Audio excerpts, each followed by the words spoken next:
Control room है। और यहाँ पे जब गांव होगा तो आप सोच सकते हैं, इमेजिन कर सकते हैं कि यहाँ पे कैसा लोकेशन आता होगा। का चैनल चेक किया है, बहुत मेहनत कर रहे हैं, तो इनको भी आप ज़रूर सपोर्ट करें। और रजौली का मार्केट आप देख सकते हैं, ये छोटा सा मार्केट है।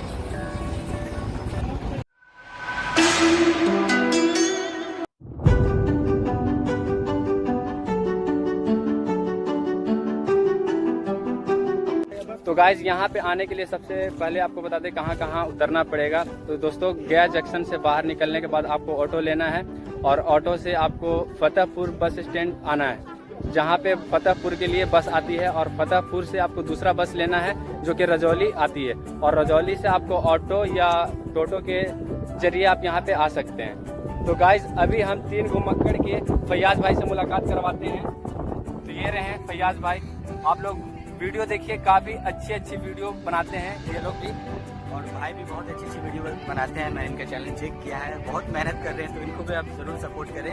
और हम लोग बहुत मेहनत करके यहाँ पर आए हैं, भाई रास्ते में मिल गए थे, बहुत अच्छा लगा, हम लोग साथ में एक साथ शूट किए हैं। और ये बताइए फैयाज भाई कि इस मस्जिद को दोबारा कायम होना चाहिए?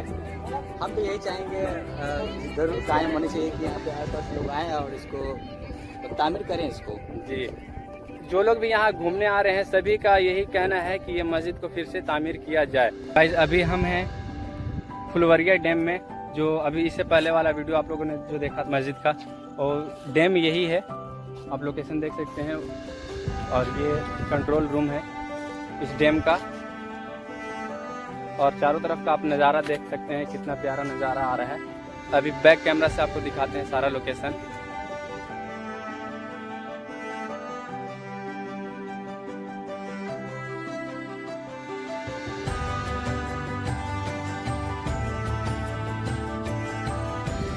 तो गाइज आप देख सकते हैं इस डैम का व्यू, और ये आपको वहाँ फुलवरिया डैम जब जाएंगे मस्जिद के पास तो ये रास्ता मिलेगा, इसी रास्ता से होकर आपको काफ़ी यहाँ से लगभग 5 किलोमीटर दूर है। तो दोस्तों अभी हम चलते हैं वापसी की तरफ और आपको सारा लोकेशन दिखाएंगे, कितना कष्ट हुआ था यहाँ आने में।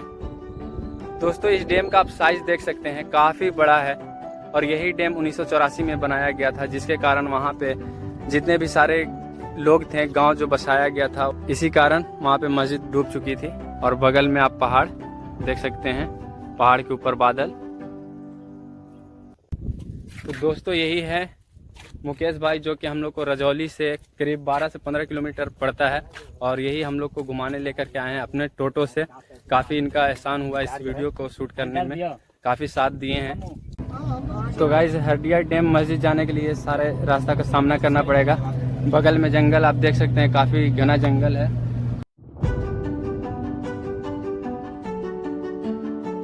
तो गाइस फाइनली अभी हम लोग रजौली बस स्टैंड पे हैं, और ये बस डायरेक्ट गया तक जाएगी। तो इसी बस से अभी हम लोग जाएंगे गया रेलवे स्टेशन। और रजौली का मार्केट आप देख सकते हैं, ये छोटा सा मार्केट है। तो गाइस फाइनली हम लोग बस पे बैठ चुके हैं, और यहाँ से गया के लिए बस जा रही है।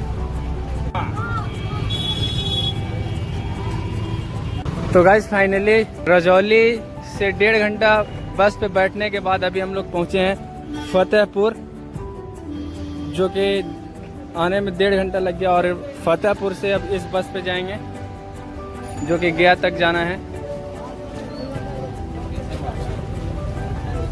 तो दोस्तों अभी हम लोग फतेहपुर से बस में बैठे हैं, और यहाँ से गया जाने के लिए लगभग अभी भी 1.5 घंटा टाइम लग जाएगा, है ना? कम से कम 1.5 घंटा तो लगेगा।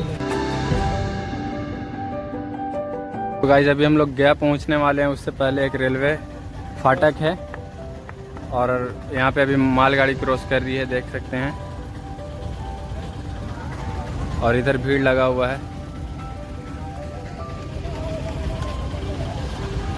तो गाइस लगभग 1.5 घंटा बैठने के बाद अभी हम लोग पहुँचे हैं गया के बस स्टैंड में, जो नदिया पार बस स्टैंड बोला जाता है। मेरे पीछे से देख सकते हैं नदिया पार बस स्टैंड है, और यहाँ से हम लोग को ऑटो लेना पड़ेगा गया रेलवे स्टेशन जाने के लिए। बहुत जल्द रबर डैम का ब्लॉग आने वाला है आप लोग के लिए। तो गाइज आपको सामने में जो दिख रहा है वही रबर डैम है।